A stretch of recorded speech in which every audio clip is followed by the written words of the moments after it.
The text alert hit at 5:42 p.m. sharp. $1,327, $90 charged to my business card at Bellamora Bistro. I was still holding a tart crust in one hand when I saw it. The same Bellamora where my parents, my sister Caroline, and everyone else in the family were now clinking glasses.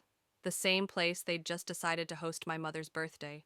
A change they informed me of in a single, punctuation-free group text 10 minutes before guests were supposed to arrive. It's adults only now. We're doing the party at a restaurant. No apology, no heads up, no explanation, just a quiet erasure. Meanwhile, in my kitchen, my 17-year-old daughter Ava was bouncing between the oven and the fridge like a contestant on Top Chef, radiant with adrenaline, asking, "Do you think the pomegranate glaze is too strong?" She had no idea. She'd been up since 5 a.m., baking, searing, assembling. The table was already set for 23 people. Printed menus, name cards, fresh eucalyptus, her signature thyme butter rolls rising like soft clouds under linen cloth. She had curled her hair. She was glowing, exhausted, and electric, and they had just vanished. I stared at my phone screen for a long, blank second. Then I stepped into the hallway, dialed my dad. "Hey, you get the message?" he said, like he'd just invited me to brunch, not detonated my child's self-worth. "You're not coming?" I asked, my voice calm, because my body had already gone into survival trance. "No, we're already at Bellamora," he said. "It's just easier this way." "Ava's been cooking for 3 days. She can freeze the leftovers," he replied, cheerful as ever. "Waiter's here. Gotta go." Next, I called my mom. "Oh, honey, don't start," she said before I could even speak. "It's sweet she tried, but we didn't want to risk anyone getting sick. She's not 5. She's taken food safety courses. She built a full menu. But it's not real cooking," she snapped. "Not like at a restaurant." And then, my sister. "Oh, Jenna," Caroline sighed, like I was being dramatic. "You can't guilt-trip everyone just because your daughter wanted to play chef. Nobody wanted to be her little test subject." I didn't finish the call. I hung up. Behind me, Ava was still humming, still adding chocolate curls to the cake. "Do you think the lighting's too warm? I wanted it cozy, but not fake fancy," she said. She caught the look on my face, stopped, reached for my phone. I didn't stop her fast enough. She opened the family group chat, saw the photo, the clinking glasses, the full plates, my mother's smile, my sister's kids, who were absolutely not over 18 beaming at the camera. Ava just stared. Then she called. "Hi, Grandma," she said. I couldn't hear the other side, but I watched her nod, then stop nodding. Her face crumpled, like someone had stepped on her chest. She didn't sob, didn't scream. She just stood still. Then gently placed the phone down like it might break if she breathed too hard. I stepped forward. She stepped back. Then she turned toward the cake. It was stunning. 3 tiers, piped rosettes, "Happy 67th Grandma" in dark chocolate. She looked at it for a long time, then said, "We should throw it all out." I blinked. "No." Her voice cracked. "Why not? They don't care. It's a joke. I'm a joke." "No, if they won't eat it, someone else will." "Like who, Mom?" Her laugh was sharp. "DoorDash?" I didn't have the answer yet, but I knew this wasn't going to end in waste. Not tonight. I walked over to the drawer and pulled out my phone. "Mom?" Ava's voice was small. "We're not throwing anything out. We're about to set this entire evening on fire."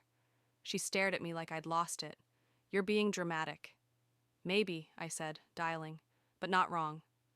I called Mark, my husband, first. "I need you home. Now." He didn't ask why. Just said, "Be there in 20. Then I texted people. Neighbors, old friends, the community board. Anyone I could think of who might be hungry and decent and nearby. I didn't say it was a dinner party. I didn't ask if they were free. I just told them the truth. My daughter cooked a feast for 23 people. Her family bailed. The food is here. If you want to be part of something real, come. And to my surprise, they did. First, it was Mrs. Alcott from down the street with her grandkids and a bottle of wine. Then my friend from high school.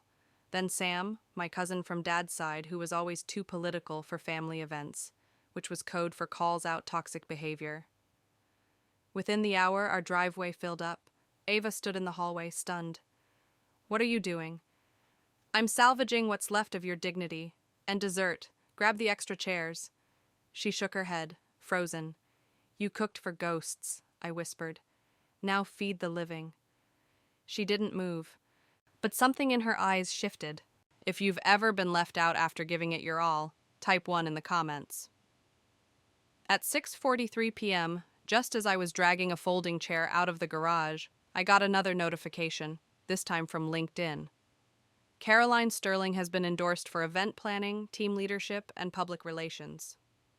The update came with a picture, her at Bellamora, holding a glass of wine with the caption, "Grateful for family and full plates." It felt like a punch to the throat. I stared at the screen as laughter from our neighbors spilled through the open front door. In the photo, Caroline was wearing the silk dress she said she couldn't afford last month, the one I had quietly helped pay for when her academic grant didn't cover rent. And now here she was, smirking into the lens while Ava's untouched roast duck sat steaming on our buffet table. I didn't show the post to Ava. Not yet. Inside, the house was transforming. Word had spread faster than I thought. Friends, neighbors, acquaintances I hadn't spoken to in years filed in, smiling, awkward, arms full. Tulips, wine, reusable containers, even Tupperware just in case. One woman from the community center whispered to me, "We're not here to fix anything. We're here because no one should eat effort alone." By 7:15 p.m., all 23 seats were filled. Ava still hadn't stepped out of the kitchen. I found her gripping the counter, whispering to herself about sauce temperature. Her apron was wrinkled from leaning too long against the oven door. Her eyes were red, but dry now. She didn't speak when I walked in, just handed me a plate. "I can't do this," she said. "You already are. They're not real guests. They're real people, that's enough." She swallowed hard. "What if they hate it?" "Then at least you served it. That's braver than most." From the hallway, someone called out, "Is this rosemary I smell? Because it's incredible." That was when Tina Crowley arrived. I hadn't invited her, someone else did. She walked in like a gust of curiosity, black boots, camera bag, and sharp eyes. "I'm Tina, food media. I heard what happened. Do you mind if I taste a few things?" Ava froze like someone had just pointed a spotlight at her. "She'd be honored," I said quickly, then added, "Right, Ava?" Ava blinked, then nodded. Tina didn't just taste. She photographed, asked about the lavender glaze, the reduced balsamic, the sugar-free pear tarts made specifically for our diabetic neighbor who didn't even show up. She wrote down Ava's answers word for word, and at one point she leaned over and whispered to me, "She's better than half the chefs I've reviewed this year. This is a story."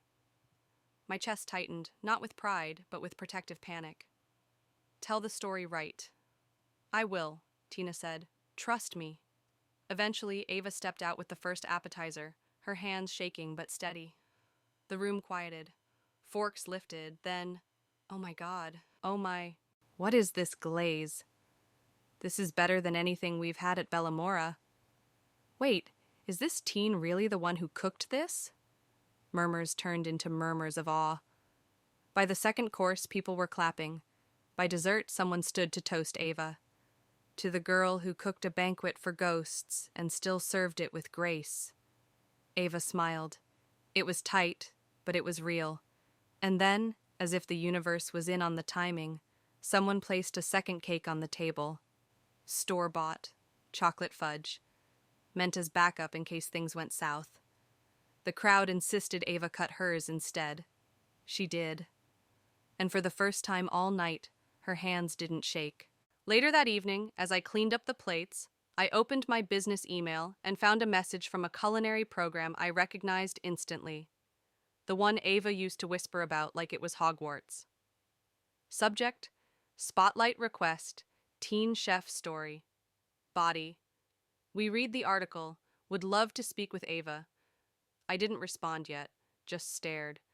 Because outside our window, across the street, a car had pulled up, and standing on the porch were three familiar silhouettes: my parents and Caroline. They hadn't knocked yet. They were just standing there, like figures in a courtroom drama waiting for their cue. I walked to the door. Ava followed, holding a napkin in one hand like it was armor. You ready? I asked her. No, she said, but I'm not hiding. I opened the door but didn't invite them in. Caroline spoke first.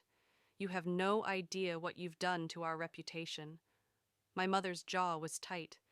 You've embarrassed the entire family, Jenna. My father added, we need to talk. In private? I crossed my arms. Then you should have answered your phone yesterday. Their eyes darted past me toward the dining room. People are saying things, Caroline said. There's a journalist. She told the truth, I cut in. You're just upset someone finally printed it. And then Ava stepped forward, voice flat but clear. I cooked for you. You ghosted me. Now you're mad people noticed? Silence. The kind that grows roots. If you've ever had to build your own table when others refuse to offer you a seat, type 2. At 2:06 a.m., while rinsing the last candied violet off a serving spoon, my phone buzzed with a new email. Subject: Invoice Adjustment Request. From Caroline Sterlingbody. If you don't clarify that Ava exaggerated the story, we'll be exploring legal options. This has gone far enough.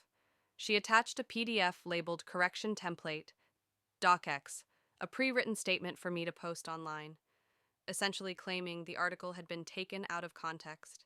I nearly dropped the spoon. Not one word in that article was false. Not Ava's 3-day prep. Not the group text. Not the charge to my business card. Not the photo of them smiling over tiramisu while we sat in a kitchen full of untouched hope. But somehow, I was now the liability. They'd abandoned my daughter, used my money to celebrate her exclusion, and now they were invoicing me for their shame. The next morning, the knock came earlier than expected. Not a knock, really. More of a pounding. Ava and I exchanged a look. I opened the front door to find my parents and Caroline standing in matching windbreakers like they were here for a deposition. Behind them, parked curbside, was a black sedan with a man I vaguely recognized, Victor Harris, an HR executive from my parents' golf club and longtime family friend. You need to fix this, my dad barked, skipping hello. Caroline stepped forward holding a stack of printed screenshots. Do you know how viral this is? Church groups, the homeowners board, even my department chair saw the article. I'm under review for a position, Jenna. You told the truth and got caught, I replied. This is elder abuse, my mom added sharply. What you let Ava say, what that article accused us of. She didn't accuse you of anything, I cut in. She cooked. You chose not to show up. The world just noticed. Caroline snapped. She's manipulating the media. You know Tina's article quoted her directly. She's 17, I said flatly. You're 38, and you used my credit card without consent. So if we're going to talk legal, we can start there. Victor cleared his throat. Jenna, maybe we can discuss this, privately. This doesn't have to escalate. Oh, it already has, Ava said from the hallway. Everyone turned.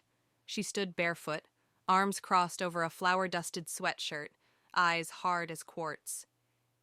You humiliated me. You left. You called me dramatic. And now you want me to apologize for surviving it. Caroline's voice trembled with forced calm. Ava, sweetie, I understand you were hurt, but reputations are fragile. So was the cake, Ava replied. Didn't stop you from smashing it. My mom stepped forward, eyes pleading. Please, Jenna, if you won't do it for us, do it for your father, for Caroline's job, for your family name. You mean the name you used to pay for a meal that didn't include us? I asked. Yeah, I'm done protecting it. They stared at me, dared me to flinch. I didn't. Then Mark, my husband, appeared at the stairwell, his voice even but sharp. You've had your say. Now get off our porch. My dad scoffed. This is a family matter. This is our home, Mark said.